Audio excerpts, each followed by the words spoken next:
BJP दल हिसाबै बिथांमोनहा सोरखौ समर्थन खालामगोन बेखौ हाइकमान्डनिफ्राय दासिमबो जेबो इन्सट्राक्सन होआखै जों मिडियानि दारै बेखौ नुवाखै नाथाय आङो जिहेतु केन्डिडेट जाबाय बेखायनो जायफ्रा केन्डिडेट गैया बा गुबुन गुबुन दल समर्थकफोर बीजेपी कांग्रेस टीएमसी आरो दानि पार्टी गोदान अल्टारनेटिव पार्टी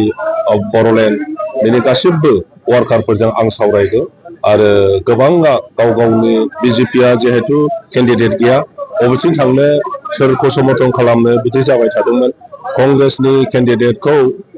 फसायाखै जायगानि मानसिफ्रा आरो टीएमसीआबो वार्कारफ्रा माबाबाय बोराबदों ओंखायनो आंजों रायलायदों आरो बेनिफ्राय दा पार्टी गोदानाबो बिदिनो जादों दा बयबो आंजों रायलायनो गोसो जानायखाय आं बयखौबो ज'यै लिंहरजोबनानै सावरायलायदों बुजायलायदों दा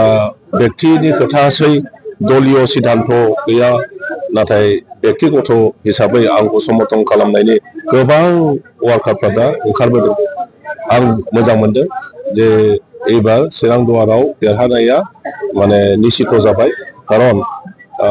कांग्रेसनि बीजेपीनि एबीपीनि आरो तृणमूलनि गासिबो फ्राय वार्कारफ्रा ओंखारबोजोबनानै आंजों रायलायदों बे भटखौ बुंनो हाया जायखिया देरहानायनि फिक्सारखौ नुबाय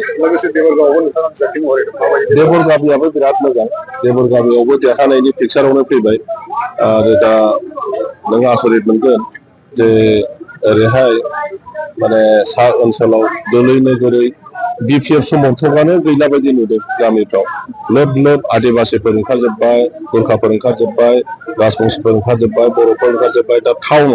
टाउननि मानसिफ्राबो सिन्था खालामदों मैया आङो मोनथामसो मिटिं खालामदों दा बेवहाय गासिबो क्लाब मन्दिरफोर आरो सेल्फ हेल्प ग्रुपफोर जों रिक्सा मा होनो बेखौ टट'